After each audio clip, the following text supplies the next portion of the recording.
دوستو آج کی یہ ہورر سٹوری ہمارے ساتھ شیئر کرنے والے کا کہنا ہے کہ میں نے اس رات ایک غلطی کی تھی اور وہ غلطی بس یہ تھی کہ میں نے آخری آرڈر ایکسیپٹ کر لیا تھا۔ یہ بات میں آج اس لیے سنا رہا ہوں کیونکہ میں زندہ ہوں۔ اگر میں زندہ نہ ہوتا تو شاید یہ کہانی کبھی بھی کسی تک نہ پہنچتی۔ میرا نام عاشر ہے، میں اسلام آباد کا رہائشی ہوں اور یہ کہانی آج سے تقریباً 2 سال پہلے کی ہے جب میں ایک ڈیلیوری بوائے کا کام کرتا تھا۔ میں کوئی فلمی ہیرو نہیں، کوئی خاص آدمی نہیں۔ دن بھر موٹر سائیکل، رات بھر گلیاں اور موبائل پر بجتے آرڈرز، یہی میری زندگی تھی۔ وہ رات بھی عام راتوں جیسے ہی لگ رہی تھی۔ اکتوبر کی ٹھنڈی ہوا، سڑکوں پر خاموشی اور شہر کا وہ حصہ جہاں لائٹس کم اور سائے زیادہ ہوتے ہیں۔ رات کے 11:47 ہو رہے تھے۔ میں نے خود سے کہا کہ بس یہ آخری ڈیلیوری ہے، پھر گھر چلا جاؤں گا۔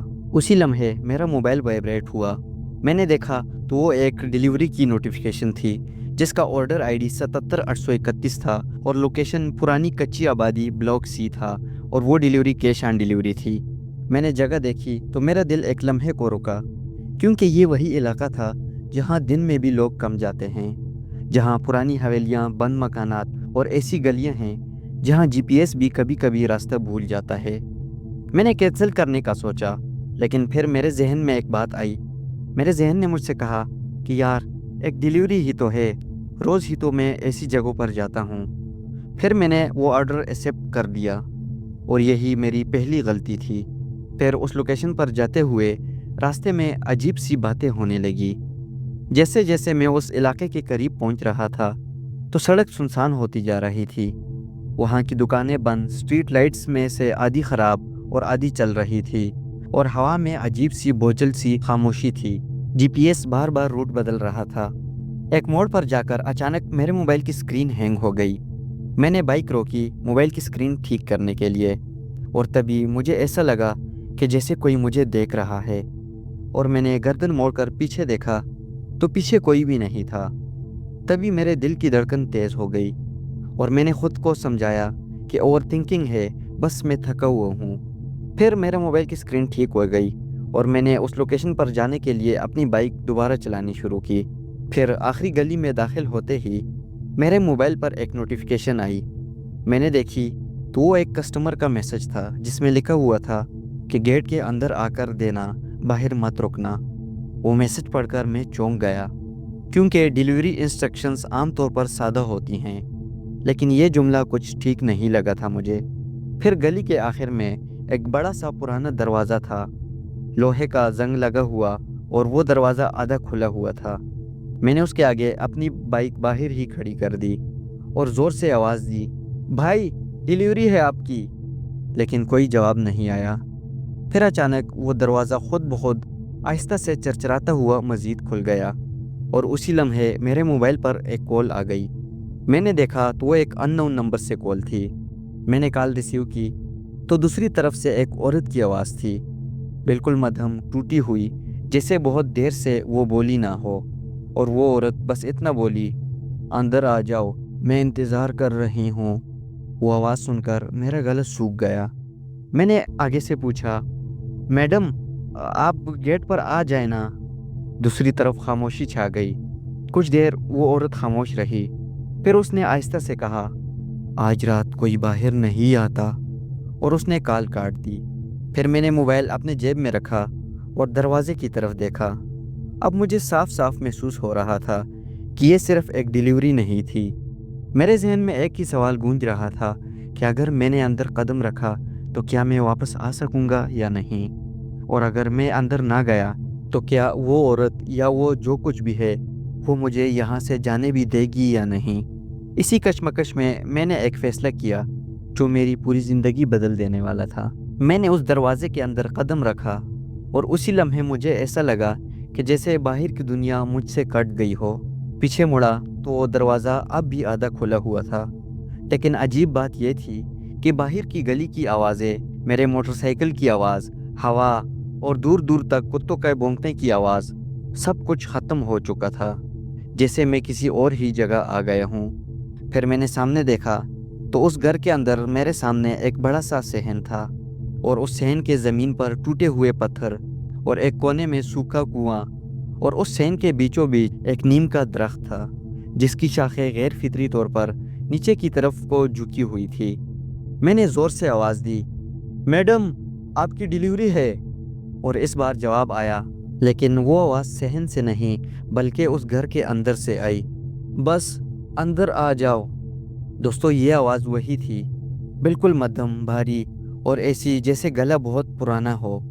میں نے خود کو مضبوط کیا اور آگے بڑھا۔ ہر قدم پر میرا دل کہہ رہا تھا کہ یہ غلط ہے، یہ بہت غلط ہے۔ تھوڑا آگے جا کر میں نے دیکھا تو گھر کے اندر کا دروازہ یعنی کمرے کا دروازہ کھلا ہوا تھا اور اس کے اندر اندھیرا نہیں تھا، لیکن روشنی بھی ایسی نہیں تھی جو سکون دے، بلکہ ایک پیلی سی بلب کی روشنی تھی جس میں دیواروں کے سائے ہلتے ہوئے لگ رہے تھے۔ میں نے جیسے ہی اس کے اندر قدم رکھا تو پیچھے سے وہ دروازہ بند ہونے کی آواز آئی۔ میں فوراً پیچھے پلٹا تو وہ دروازہ بند ہو چکا تھا۔ میں اس دروازے کے پاس گیا، میں نے اس دروازے کا ہینڈل گھمایا لیکن وہ نہیں کھلا۔ میرے ہاتھ پسینے سے بھر گئے تھے۔ پھر میں نے خود کو کالم کرتے ہوئے خود سے کہا، بھائی ہو سکتا ہے کہ لوک خراب ہو چکا ہو اس دروازے کا۔ تبھی سامنے والے کمرے سے وہ عورت باہر آئی۔ میں نے اسے دیکھا اور میری سانس اٹک گئی، کیونکہ وہ عورت عام عورتوں جیسی نہیں لگ رہی تھی۔ اس کی عمر کا اندازہ لگانا تو مشکل تھا، لیکن اس کا چہرہ جھریوں سے بھرا ہوا، بال کھلے ہوئے، بکھرے ہوئے اور آنکھیں بہت زیادہ چمکدار تھی۔ ایسی آنکھیں میں نے کبھی بھی کسی انسان میں نہیں دیکھی تھی۔ وہ میرے بالکل سامنے آ کر رکی۔ ہم دونوں کے درمیان بمشکل 2 قدم کا فاصلہ تھا۔ اس نے میرے ہاتھ میں پکڑا ہوا بیگ دیکھا اور آہستہ سے مسکرائی اور بولی، تم لوگ رات کو کام کرتے ہو نا؟ میں نے ہاں میں سر ہلایا۔ اس نے پھر سے سوال کیا، تم کو ڈر نہیں لگتا کیا؟ میں نے جھوٹ بول دیا۔ میں نے کہا، نہیں، اب عادت ہو گئی ہے میری۔ اس کی مسکراہٹ اور گہری ہو گئی اور وہ بولی، اچھا ہے، عادت ہونی چاہیے۔ پھر وہ مڑی اور بولی، یہی رکو، پیسے لا رہی ہوں میں۔ وہ اندر والے کمرے میں چلی گئی۔ میں اکیلا کھڑا تھا۔ اس کمرے میں عجیب سی بو تھی، جیسے گیلی مٹی اور پرانے لکڑی کی بو ہو۔ پھر اچانک میری نظر اس کمرے کی دیوار پر پڑی۔ وہاں خراشیں تھی، جیسے کسی نے ناخنوں سے دیوار نوچی ہو، اور ایک خراش کے نیچے کچھ لکھا تھا، بہت مدھم، جیسے کسی نے جلدی میں لکھا ہو۔ میں نے غور کیا تو وہاں لکھا تھا، رات کے بعد یہاں مت آنا۔ دوستو وہ پڑھ کر میرا دل زور سے دھڑکا، اور اسی لمحے مجھے احساس ہوا کہ یہ جگہ صرف ایک ڈیلیوری کے لیے نہیں بنائی گئی۔ تبھی اندر سے پھر سے آواز آئی، تم وہاں کیا دیکھ رہے ہو؟ میں چونک گیا۔ میں نے دیکھا تو وہ عورت واپس آ رہی تھی۔ میں نے فوراً اپنی نظریں اس دیوار سے ہٹا لی۔ پھر وہ میرے سامنے آ کر کھڑی ہو گئی اور اس کے ہاتھ میں پیسے تھے۔ اس نے پیسے میری طرف بڑھائے لیکن چھوڑے نہیں۔ اس کی انگلیاں میری انگلیوں کو چھو گئی، اور اس لمس میں ٹھنڈک نہیں تھی بلکہ ایک سردی تھی، ایک ایسی سردی جیسے کسی نے فریزر سے ہاتھ نکال کر مجھے پکڑ لیا ہو۔ میں نے فوراً اپنا ہاتھ پیچھے کھینچ لیا۔ وہ مجھے دیکھتی رہی بغیر پلک جھپکے، پھر آہستہ سے بولی، تمہیں پتہ ہے آج سے پہلے بھی یہاں پر ایک ڈیلیوری بوائے آیا تھا۔ دوستو اس کی یہ بات سن کر میری سانس رک گئی اور میں نے اس سے پوچھا، وہ ٹھیک ہے کیا؟ وہ مسکرائی اور بولی، ہاں وہ یہیں پر ہے۔ دوستو یہ سن کر میرے کانوں میں سیٹی سی بجنے لگی۔ میرے ذہن میں ایک ہی خیال تھا کہ اگر وہ یہاں پر ہے تو میں کیا بننے والا ہوں اور میرے ساتھ کیا ہونے والا ہے۔ اسی لمحے پیچھے سے کسی کے سانس لینے کی آواز آئی۔ وہ سانس لینے کی آواز سن کر مجھے سمجھ آ گئی کہ یہاں پر میں اکیلا نہیں تھا، یہاں پر کوئی اور بھی تھا۔ وہ سانس لینے کی آواز میرے بالکل پیچھے تھی۔ میں نے آہستہ سے اپنی گردن پیچھے کی طرف موڑی۔ میرا دل چاہ رہا تھا کہ جو بھی ہو میرے سامنے آ جائے، لیکن جو کچھ میں نے وہاں دیکھا وہ دیکھنے سے بہتر شاید اندھا ہونا تھا۔ وہ ایک آدمی تھا، یا شاید کبھی آدمی رہا ہوگا۔ اس کے کپڑے ڈیلیوری بوائے جیسے تھے، نیلا جیکٹ، کندھے پر بیگ کی پٹی کے نشان، اور چہرہ اتنا تھکا ہوا جیسے مہینوں سے وہ سویا نہ ہو۔ لیکن سب سے عجیب بات اس کی آنکھیں تھی۔ وہ مجھے نہیں دیکھ رہا تھا بلکہ وہ اس دیوار کو گور رہا تھا۔ میں نے ہمت کر کے اس سے پوچھا، بھائی آپ ٹھیک ہیں کیا؟ اس نے کوئی جواب نہیں دیا، اور تبھی وہ عورت آہستہ سے ہنسی اور بولی، हाँ हाँ, ये बातें नहीं करता, ये सिर्फ सुनता है। उस औरत की ये बात कहते ही मेरा दिमाग जैसे सुन हो चुका था और मैंने उससे औरत से पूछा, क्या मतलब बातें नहीं करता? उस औरत ने मेरी तरफ देखा और पहली बार उसकी आवाज़ में संजीदगी आई और वो बोली, इसे मैंने यहाँ पर कैद कर दिया है और अब तुम्हारी बारी है। मैं पीछे हटा, मेरे पाँव दरवाजे की तरफ जैसे खुद ब खुद बढ़ने लगे और दरवाजे की तरफ बढ़ते हुए मैंने उससे कहा, मैडम मुझे जाना है, आपने मेरे पैसे दे दिए हैं, डिलीवरी कंप्लीट हो गई। वो औरत आहिस्ता आहिस्ता मेरी तरफ बढ़ी और बोली, डिलीवरी कैसे कंप्लीट हो गई? डिलीवरी तो तब कंप्लीट होती है जब डिलीवरी वाला वापस चला जाए। दोस्तों, उसके अल्फाज बिल्कुल सादा थे लेकिन मतलब बहुत भारी। उसी लम्हे वो आदमी यानी कि वो डिलीवरी बॉय अचानक बोला। उसकी आवाज़ बिल्कुल खुशक थी, जैसे उसका गला बहुत अरसे से इस्तेमाल ना हुआ हो। वो बोला, भाई यहाँ मत रुकना। मैं चौंक गया। उसने आहिस्ता आहिस्ता अपनी गर्दन मेरी तरफ मोड़ी। मैंने देखा तो उसके आंखों में नमी थी और वो मुझसे बोला, जो यहाँ रुक जाता है वो कभी वापस नहीं जाता। तभी उस औरत का चेहरा बहुत सख्त हो गया और वो उस डिलीवरी बॉय से बोली, चुप हो जाओ। लेकिन वो लड़का बोलता रहा। वो मुझसे बोलता रहा, इस घर को लोग घर समझ के आते हैं लेकिन ये घर नहीं है। मैंने उससे पूछा, तुम यहाँ कैसे आए? उसने अपनी थूक निकल कर मुझसे कहा, भाई मेरा लास्ट ऑर्डर था। दोस्तों, उसकी ये बात सुनकर मेरे जिस्म में सर लहर दौड़ गई थी, क्योंकि जब मैं यहाँ आ रहा था तो मैंने भी सोचा था कि ये मेरा लास्ट ऑर्डर है। फिर मैंने फ़ौरन फैसला कर लिया कि मुझे यहाँ से निकलना ही होगा, चाहे कुछ भी हो जाए। मैंने एकदम दरवाजे की तरफ दौड़ लगाई। दरवाजे के पास पहुंचकर जैसे ही मैंने उस दरवाजे का हैंडल घुमाया तो इस बार वो दरवाज़ा खुल गया, लेकिन बाहर वही सहन नहीं था। वही नीम का दरख्त तो था, वही कुआं था, मगर वहाँ की फ़िज़ा बदली हुई थी। ऐसे लग रहा था कि जैसे वक्त रुक गया हो। फिर मैंने पीछे देखा तो वो औरत दरवाजे पर खड़ी थी। उसकी आवाज़ अब नरम नहीं थी। उसने सख्त आवाज़, सख्त लहजे में मुझसे कहा, तुम जा सकते हो, लेकिन एक बात याद रखना, तुम फिर कभी भी रात को डिलीवरी नहीं करोगे। मैंने सर हिलाया और वहाँ से दौड़ पड़ा। जैसे ही मैं उस घर के मेन गेट से बाहर निकला तो बाहर मेरी बाइक वही खड़ी थी। मैंने अपनी बाइक स्टार्ट की तो बाइक पहली ही किक में चल पड़ी, जैसे किसी ने मुझे वहाँ से जाने दे दिया हो। फिर मैंने पीछे मुड़कर देखा तो उस घर का दरवाज़ा बंद था। वहाँ बिल्कुल खामोशी थी, आम खामोशी, जैसे आम रातों में किसी घर के आगे होती है।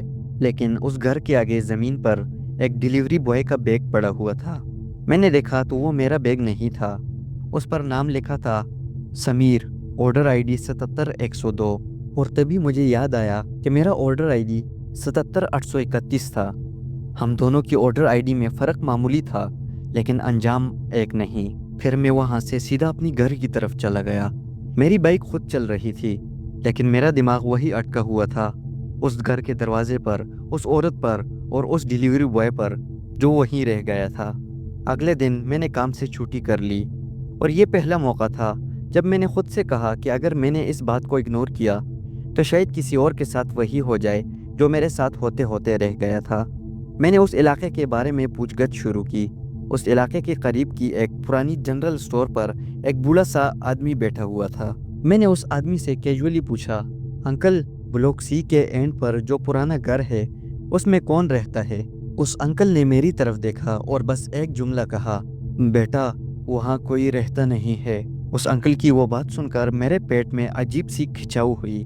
फिर मैंने अपनी वो सारी बात उन्हें तो नहीं बताई, लेकिन बस इतना कहा कि मैं वहाँ डिलीवरी लेकर गया था। मेरे ये कहने पर उस अंकल का चेहरा बदल गया और वो एकदम मुझे बोले, रात को डिलीवरी लेकर गए थे तुम क्या? मैंने हाँ में सर हिलाया। फिर वो कुछ देर खामोश रहा और फिर बोला, 5 साल पहले वहाँ एक औरत रहती थी, बिल्कुल अकेले। उसका एक बेटा था जो बाइक एक्सीडेंट में मर गया था और उसका वो बेटा डिलीवरी का काम करता था। और उसके बेटे के मरने के उस रात के बाद उस औरत का दिमाग ठीक नहीं रहा। लोगों ने बताया कि वो रात को दरवाज़ा खुला रखती है और कहती है कि मेरा बेटा आज आएगा। फिर कुछ महीनों बाद वो औरत भी मर गई। फिर मैंने फ़ौरन उस अंकल से पूछा, अंकल और उनका घर, उनके घर का क्या हुआ? वो अंकल हंसा नहीं, बस इतना बोला, वो घर खाली है, लेकिन लोग कहते हैं कि रात को वहाँ कोई इंतज़ार करता है। उनकी ये बात सुनकर मेरी रीढ़ की हड्डी में सर्द लहर दौड़ गई। मैंने उस अंकल से वो नाम पूछा जो उस बैग पर लिखा था। मैंने अंकल से पूछा, अंकल उस समीर कौन था? वहाँ पर एक बैग पर ये नाम लिखा था। अंकल ने सर झुका लिया और बोले, वही उस औरत का बेटा था। दोस्तों, उस लम्हे मुझे सब कुछ साफ साफ समझ आने लगा कि वो औरत किसी जिन, किसी परी, किसी कहानी की चुड़ैल नहीं थी, बल्कि वो एक माँ थी जिसका दिमाग सदमे में टूट चुका था। और जो चीज़ उस घर में रह गई थी वो कोई मखलूक नहीं थी, बल्कि वो अधूरा इंतज़ार था। मैं उस रात बच गया क्योंकि मैंने वहाँ वापस जाने की ज़िद नहीं की थी। मैंने वहाँ अंदर रहने की कोशिश नहीं की थी और मैंने उसे चैलेंज भी नहीं किया। लेकिन समीर शायद वो गया ही नहीं था, या शायद वो जानना चाहता था मगर अब उसके पास जाने की जगह नहीं थी। उस रात के बाद मैंने एक उसूल बना लिया था कि रात की डिलीवरी बंद और सी ब्लॉक हमेशा के लिए अवॉइड। और अगर कोई कस्टमर कहे कि अंदर आकर ऑर्डर देना है तो वो ऑर्डर फ़ौरन वहीं पर कैंसिल। और मैं समझा कि सब कुछ ख़त्म हो गया और मैंने अपने मामूल के मुताबिक अपना डिलीवरी का काम दोबारा से स्टार्ट कर दिया। लेकिन फिर 1 महीने बाद मेरे फ़ोन पर एक नोटिफिकेशन आई। मैंने देखी तो वो एक ऑर्डर की नोटिफिकेशन थी। वो अननोन ऑर्डर था। उस ऑर्डर की लोकेशन ब्लॉक सी थी और ऑर्डर आईडी 77102 थी, यानी कि वही नंबर। और इस बार ऑर्डर मेरे अकाउंट से खुद ब खुद एक्सेप्ट हो चुका था। मैं काफ़ी देर तक अपने मोबाइल को देखता रहा। ऑर्डर आईडी 77102, ब्लॉक सी, यानी कि वही नंबर, वही जगह। लेकिन फ़र्क सिर्फ इतना था कि इस बार मैंने ऑर्डर एक्सेप्ट नहीं किया था, बल्कि वो खुद ब खुद एक्सेप्ट हो चुका था। पहले तो मुझे ख्याल आया कि शायद ऐप की ग्लिच हो, लेकिन मैं इस काम में इतना वक्त गुजार चुका था कि मैं जानता था कि ये ग्लिच नहीं हो सकती थी। मैंने फ़ौरन सपोर्ट पर कॉल की। मैंने सपोर्ट वाली मैडम से कहा कि इस तरह एक ऑर्डर आया था और वो मेरे मोबाइल से खुद ब खुद एक्सेप्ट हो चुका है, हालांकि मैंने वो एक्सेप्ट नहीं किया। तो दूसरी तरफ से साफ जवाब आया, सर आपने ऑर्डर एक्सेप्ट किया है। मैंने सख्त लहजे में उससे कहा, मैंने नहीं किया। वो मैडम चंद सेकंड खामोश रही और फिर बोली, सर सिस्टम के मुताबिक ऑर्डर मैनुअल एक्सेप्ट हुआ है और ऑर्डर एक्सेप्ट करने का टाइम एग्जैक्ट रात के 11:47 है। उसकी ये बात सुनकर मेरे हाथ कांप गए, क्योंकि ये वही वक्त था, बिल्कुल वही। फिर मैंने वो कॉल खुद ही काट दी, क्योंकि मैं जानता था कि अगर मैं वहाँ गया तो शायद वापस आ भी जाऊँ, लेकिन वो मैं नहीं रहूँगा जो इस वक्त हूँ। फिर मैंने बाइक निकाली, मगर ब्लॉक सी की तरफ नहीं, बल्कि मैं सीधा अपने ऑफिस गया। रात के मैनेजर को सब कुछ बताया, बगैर किसी कहानी को बढ़ाए चढ़ाए, बस सब सच सच बता दिया। मैनेजर ने खामोशी से सब कहानी सुनी, फिर एक फ़ाइल निकाली। उस फाइल में 3 नाम थे और तीनों डिलीवरी बॉयज़ के थे। तीनों ने एक ही बात लिखी थी। उन्होंने लिखा था, लास्ट ऑर्डर था, कस्टमर ने अंदर बुलाया, फिर सब कुछ अजीब हो गया। फिर मैनेजर ने मुझे ये भी बताया कि उन तीनों ने नौकरी छोड़ दी थी। वो तीनों जिंदा थे, तीनों नॉर्मल थे, लेकिन एक बात कॉमन थी कि उन तीनों में से कोई भी दोबारा रात को डिलीवरी पर नहीं गया। उन्होंने रात को क्या, दिन को भी जाना छोड़ दिया। उन्होंने अपनी जॉब ही छोड़ दी। दोस्तों, फिर मैंने भी उसी वक्त रिजाइनेशन दे दी। उसके बाद आज 2 साल हो चुके हैं और कुछ लोग या दोस्त वगैरह मुझसे आज भी पूछते हैं कि भाई इतना अच्छा काम तूने क्यों छोड़ दिया। मैं हंस कर बस उनकी बात टाल देता हूँ। और दोस्तों, सच ये है कि कुछ जगह जिन्नात या चुड़ैलों की वजह से नहीं डराती, बल्कि वो इसलिए डराती हैं क्योंकि वो इंसानी दुख से भरी होती है। और वो औरत कोई बला नहीं थी, वो एक माँ थी जो हर रात अपने बेटे का इंतज़ार करती थी, और जो वहाँ जाता था वो इस इंतज़ार का हिस्सा बन जाता था, हमेशा के लिए नहीं, लेकिन इतना कि दोबारा कभी पहले जैसे ना रह सके। आज भी डिलीवरी ऐप्स चल रही हैं, आज भी ऑर्डर्स आते हैं, और कभी कभी किसी नए डिलीवरी बॉय के फ़ोन पर ऑर्डर आईडी 77102 आ जाता है। अक्सर वो कैंसिल कर देता है, और जो कैंसिल नहीं करता वो कम से कम एक बात ज़रूर सीख लेता है कि हर आखिरी ऑर्डर वाकई आखिरी नहीं होता। तो दोस्तों, ये थी हमारी आज की हॉरर स्टोरी। आपको हमारी स्टोरीज़ कैसे लगती हैं कमेंट वाली सेक्शन में लाजमी बताएं, और हमारी वीडियो को लाइक करके चैनल को सब्सक्राइब करना बिल्कुल भी ना भूलिएगा। तो मिलते हैं एक नई आने वाली हॉरर स्टोरी में, तब तक के लिए अल्लाह हाफिज़।